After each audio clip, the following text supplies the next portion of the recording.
Mancati investimenti e lavoratori che pagano il conto?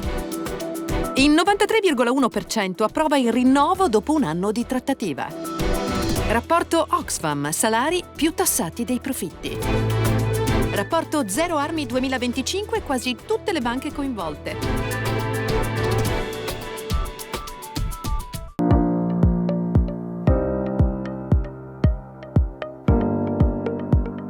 Dopo oltre un anno di trattativa e 40 ore di sciopero, le tute blu hanno detto sì. Con il 93,1% dei consensi su 464.287 votanti, è stata approvata l'ipotesi di rinnovo della CCNL Federmeccanica Assistal firmata il 22 novembre 2025. Al voto si è arrivati dopo una campagna informativa durata oltre 2 mesi, con 7.549 assemblee nei luoghi di lavoro. Un accordo che produce un aumento salariale sui minimi contrattuali di 205 euro a livello medio in 4 anni. Oltre a quello nel rinnovo, si è inserita una clausola di salvaguardia nel caso in cui l'inflazione dovesse avere picchi negli anni di vigenza del CCNL. Tale sistema è quello che garantirà realmente la difesa dei salari dall'erosione inflattiva. Raggiunti altri obiettivi importanti presenti nella piattaforma contrattuale di FIOM-WILM, come l'avvio di una sperimentazione sulla riduzione dell'orario di lavoro che verrà affidata a una commissione specifica sul tema. Estremamente importante è anche il diritto per gli staff leasing di durata di 48 mesi ad essere stabilizzati a tempo indeterminato presso l'azienda oggetto della missione.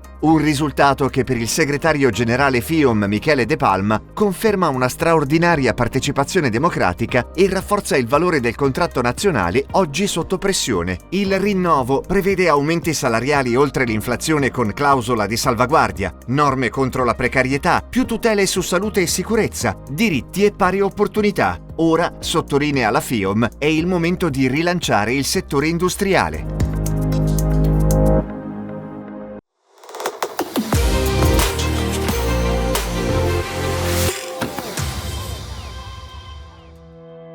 Il reverse mentoring è un modello in cui sono i giovani a offrire supporto e formazione ai colleghi senior, soprattutto in ambiti tecnologici e digitali, dove possiedono competenze più aggiornate.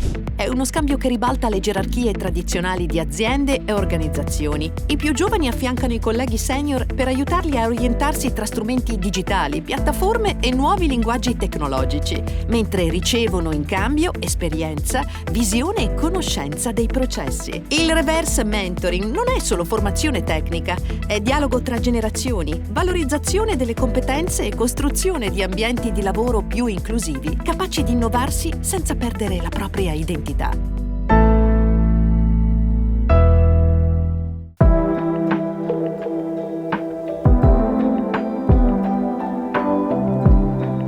Gli italiani sono per la settimana corta, è quanto emerge dal nono rapporto Censis e Eudaimon sul welfare aziendale. I dati non lasciano dubbi. A quanto emerso, l'88,2% degli occupati ritiene che avere tempo per il proprio benessere soggettivo dovrebbe essere un diritto riconosciuto a tutti, mentre il 71,3% è convinto che esistano le condizioni tecnologiche ed economiche per una riduzione del tempo di lavoro, con ad esempio il taglio della settimana lavorativa a 4 giorni e o il taglio dell'orario quotidiano. Un modello che in Italia è in fase di sperimentazione in alcune grandi aziende come Lamborghini, Intesa San Paolo, Exilor Luxottica. E secondo il rapporto il 54% degli occupati ha sperimentato almeno una volta l'ergofobia, vale a dire una irrazionale e persistente forma di paura legata all'ambiente lavorativo, mentre il 68,3% degli intervistati prova stanchezza psichica, fisica ed emotiva. Per il 65% dei dipendenti capita di smarrire il senso del proprio lavoro al di là della necessità di lavorare per ottenere reddito per vivere. Per il 55,1% fare carriera non è una priorità di vita.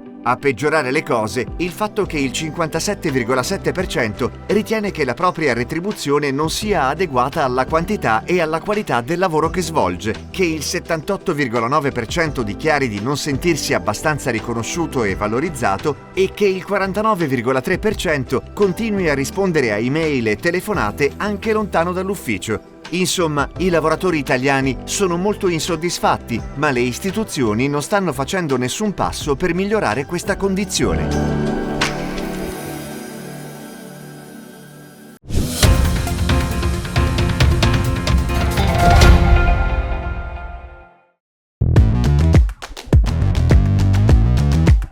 CGIL Milano attiva uno sportello di supporto psicologico nei luoghi di lavoro. Promosso dal Dipartimento Politiche Sociali, il servizio offre a lavoratrici e lavoratori uno spazio qualificato di orientamento nelle situazioni di difficoltà personale o professionale.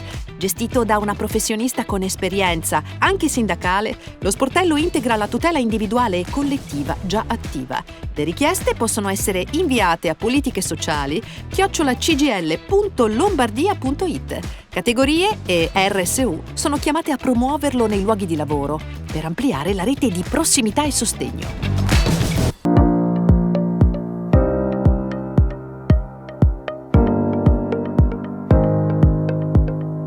Quando si parla di crisi d'impresa, la realtà è spesso diversa da come viene raccontata. Le difficoltà nascono da lontano, da investimenti mancati e risorse finite agli azionisti, spesso destinate al mercato finanziario invece che alla crescita industriale. A pagarne il prezzo sono i lavoratori. Per questo il governo deve intervenire, soprattutto con politiche industriali capaci di generare sviluppo e occupazione nel paese. Quando ragioniamo che uno dei ritardi del nostro sistema industriale, del nostro sistema di ricerca è proprio la riduzione degli investimenti pubblici e privati che c'è stata, qui ti dimostra che la ricchezza che hai prodotto col lavoro e che ha prodotto il nostro sistema industriale non è stato reinvestito nel nostro paese per rilanciarlo, ma è stato utilizzato per arricchire gli azionisti, e gli azionisti, buona parte di quelli li hanno usati per speculazioni finanziarie, per speculazioni immobiliari, non li hanno reinvestiti nelle loro imprese, è chiaro? E quindi senza un rilancio serio degli investimenti pubblici e privati, noi dove andiamo a finire?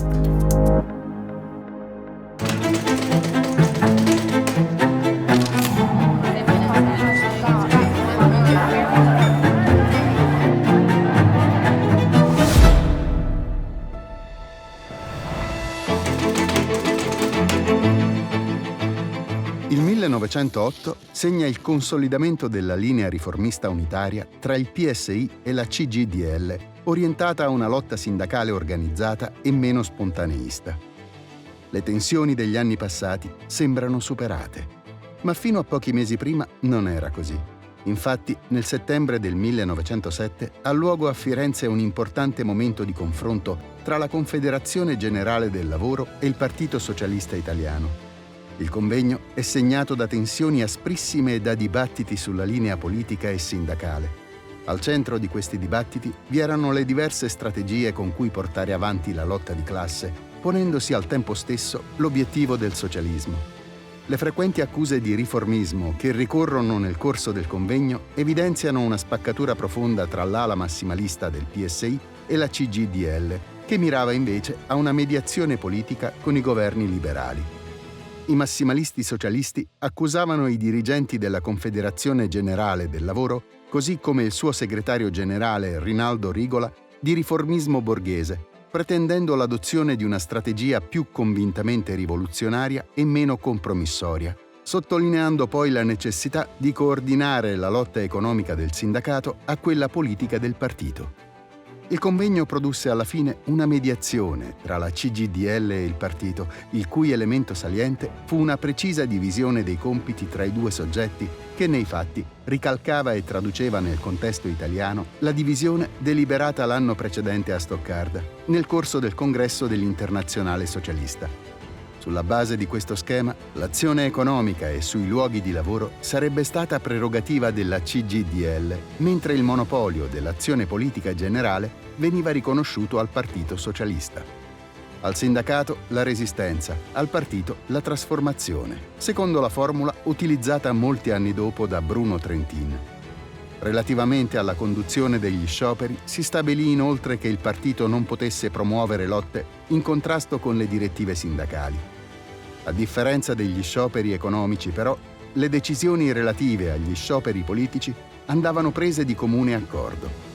Nonostante il patto di Firenze, i rapporti tra i due soggetti rimasero comunque tesi e si inasprirono ulteriormente, in primo luogo per via della volontà dei riformisti della CGIL, Rigola su tutti, di dar vita a un partito del lavoro da una parte e secondariamente a causa della vittoria della corrente massimalista del Partito Socialista al congresso di Reggio Emilia del 1912.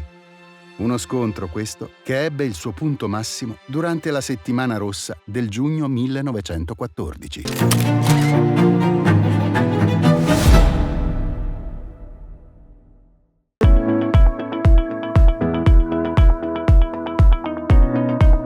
Il fisco italiano è un moderno Robin Hood al contrario. Secondo il rapporto dell'ONG Oxfam, infatti, emerge che lo Stato italiano toglie ai poveri per dare ai ricchi, tassa i salari e si tiene lontano dai profitti, incide sul lavoro e poco sulla rendita. E ancora che non penalizza le eredità, anzi le incentiva, mentre sovraccarica chi vive di lavoro e di stipendio. Per i ricercatori che hanno redatto il rapporto è necessaria una ricomposizione complessiva del prelievo, a partire da uno spostamento della tassazione del lavoro, ma questa non è all'ordine del giorno, nonostante i salari costituiscano il 38% del PIL italiano contro il 50% dei profitti. Ma fatto 100 il totale delle entrate fiscali e contributive, 49 sono le risorse che arrivano dai salari, mentre il contributo dei profitti si ferma a 17. I ricercatori ricordano che ad esempio sui lasciti per i figli siamo oggettivamente generosi, almeno confrontando le imposte di successione pagate in Italia rispetto agli altri paesi europei.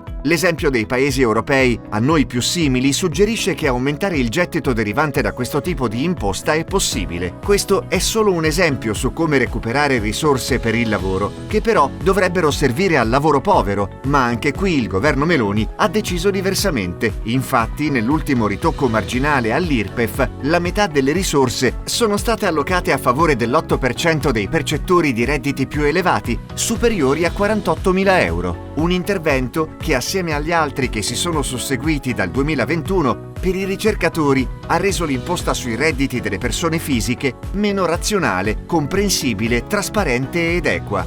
Mosse che hanno confermato il paradosso del fisco italiano che toglie ai poveri per dare ai ricchi.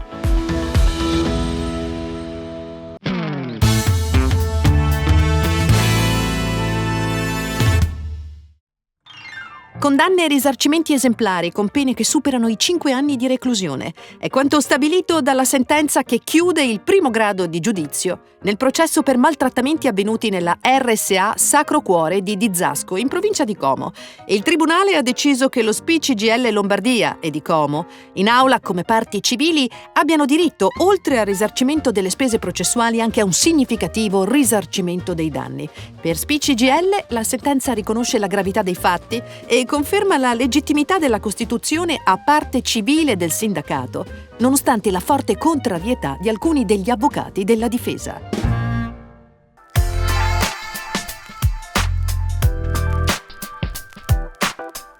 Se un risparmiatore italiano volesse scegliere una banca totalmente estranea al settore degli armamenti, oggi avrebbe un'unica certezza: banca etica. Tutti gli altri principali istituti con intensità diverse risultano coinvolti nel finanziamento dell'industria militare. È il quadro che emerge da Zero Armi 2025, il rapporto di Fondazione Finanza Etica e Rete Italiana Pace e Disarmo, che analizza 24 grandi gruppi bancari italiani. Lo studio misura partecipazioni azionarie, finanziamenti a imprese e programmi militari, servizi legati alla vendita ed export di armi, aggiungendo un criterio trasversale: la trasparenza. Il punteggio finale va da 0, assenza di coinvolgimento, a 1, massimo coinvolgimento privo di chiarezza. Accanto all'unico 0, molte banche presentano esposizioni minime, mentre la fascia più ampia si colloca in un'area intermedia. Solo pochi grandi gruppi mostrano livelli elevati di ingaggio, tra cui Deutsche Bank Italia, Santander Consumer Bank Italia, Unicredit, Intesa San Paolo, Credem e Monte dei Paschi di Siena. Il rapporto evidenzia una correlazione tra dimensione e modello operativo. L'esposizione cresce nei gruppi con forte proiezione internazionale.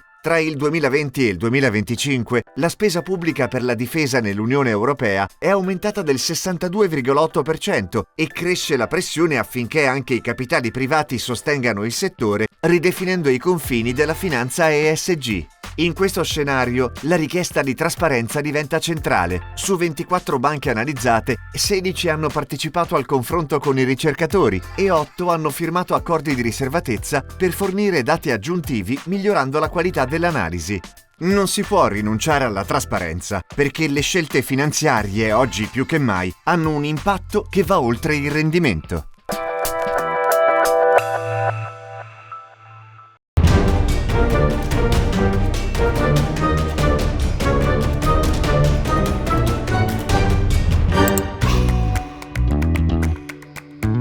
Nel 2026 il Corpo Nazionale dei Vigili del Fuoco aprirà un nuovo concorso pubblico per circa 400 posti nella qualifica iniziale di vigile. La selezione sarà aperta ai diplomati e consentirà l'assunzione a tempo indeterminato. Tra i requisiti, maturità, età non superiore a 26 anni con elevazioni per volontari e servizio militare, idoneità psicofisica e attitudinale, oltre ai requisiti generali per l'accesso ai concorsi pubblici. Il percorso dovrebbe prevedere una prova preselettiva quiz, prove motorio-attitudinali, valutazione dei titoli e accertamenti sanitari. Tra le materie più probabili, inglese, informatica, storia d'Italia, elementi di chimica e fisica e quesiti logico-deduttivi. Il bando sarà pubblicato sul portale INPA e sul sito dei Vigili del Fuoco.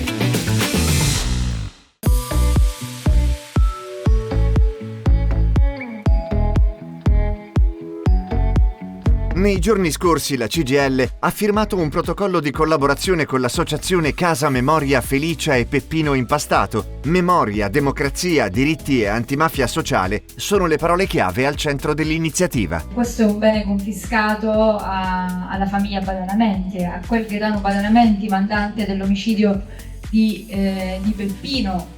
Uno spazio che noi sfruttiamo quotidianamente provando a costruire una cultura dell'antimafia, provando a raccontare la storia di Peppino, devo dire ormai alle centinaia di studenti e studentesse che vengono a incontrarci ogni giorno. Il contrasto alle mafie e l'antimafia sociale sono degli obiettivi, dei presupposti fondamentali per un'organizzazione confederale. La CGIL è impegnata da sempre nel contrasto alle mafie che hanno un impatto molto importante e cruento rispetto a chi lavora, l'economia sana dei territori, perché le mafie competono con risorse che derivano da traffici illeciti e nell'economia dei territori determina una competizione che è sleale e questo ha una ricaduta drammatica anche nella qualità del lavoro, nei diritti delle persone.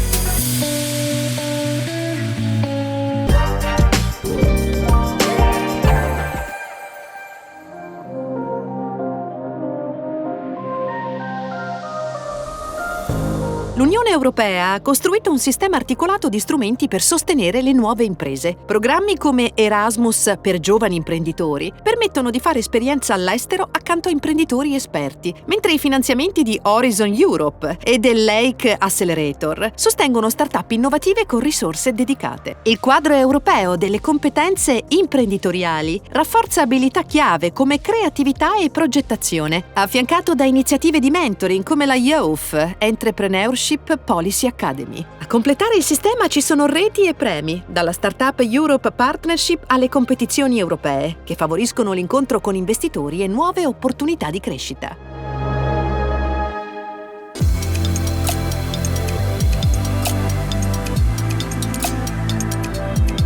A 3 anni e mezzo dall'insediamento del governo guidato da Giorgia Meloni, i dati sul divario di genere restano critici. Il bilancio di genere 2025 dell'INPS evidenzia come le donne continuino a vivere condizioni di svantaggio in ambito lavorativo, familiare e sociale, senza miglioramenti rispetto a 4 anni fa, anzi con segnali di arretramento. Le donne rappresentano il 51,1% della popolazione e superano gli uomini nei livelli di istruzione. Sono il 52,6% dei diplomati e il 59,4% dei laureati. Tuttavia, questo primato formativo non si traduce in un'adeguata presenza nelle posizioni apicali. Sul fronte occupazionale lavora solo il 53,3% delle donne contro oltre il 71% degli uomini, con un divario di 17,8 punti percentuali.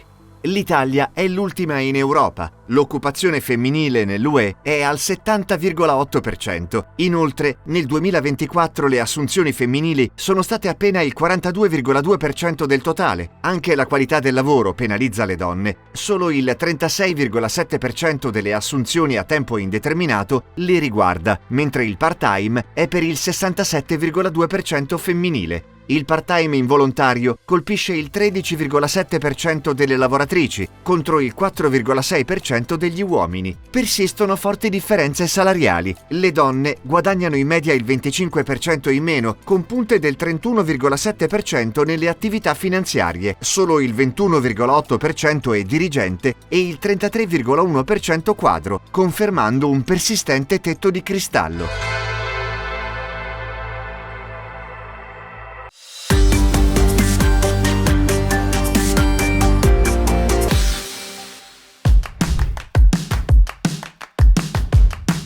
Nel 2024 le vendite di alimenti biologici in Europa hanno toccato il record di 58,7 miliardi di euro, in crescita del 4,1%, mentre le superfici restano stabili a 19,6 milioni di ettari. È la fotografia scattata dal rapporto The World of Organic Agriculture 2026, presentato a Biofac dal FIBL e da IFOAM. La Germania guida il mercato con 17 miliardi di euro, seguita da Francia e Italia. Il nostro paese è terzo per estensione con 2,5 milioni di ettari, ma primo per quota di superficie agricola bio, oltre il 20%, e per numero di operatori più di 87.000. Per Federbio la domanda cresce più dell'offerta, un segnale che impone di accelerare la transizione rafforzando il Green Deal e gli investimenti in ricerca e innovazione.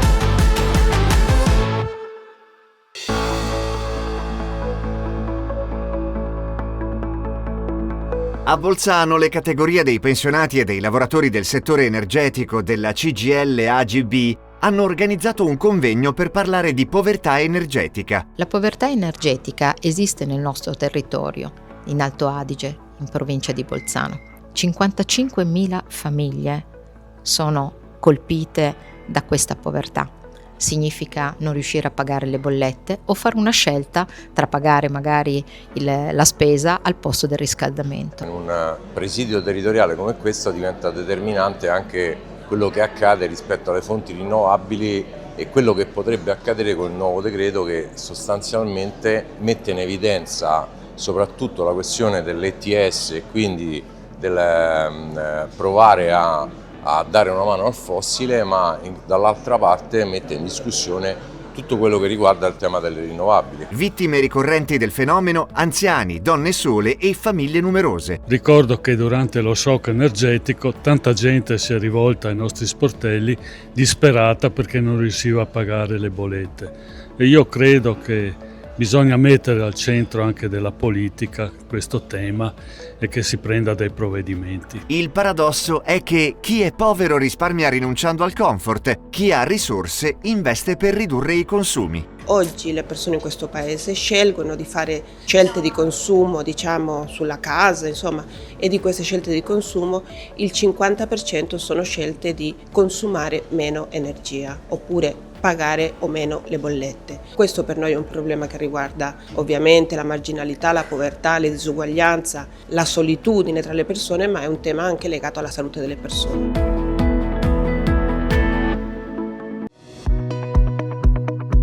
Contrastare la povertà energetica significa difendere diritti, dignità e coesione sociale, perché l'accesso all'energia non può diventare un fattore di disuguaglianza. Work in Progress termina qui. Appuntamento alla prossima puntata.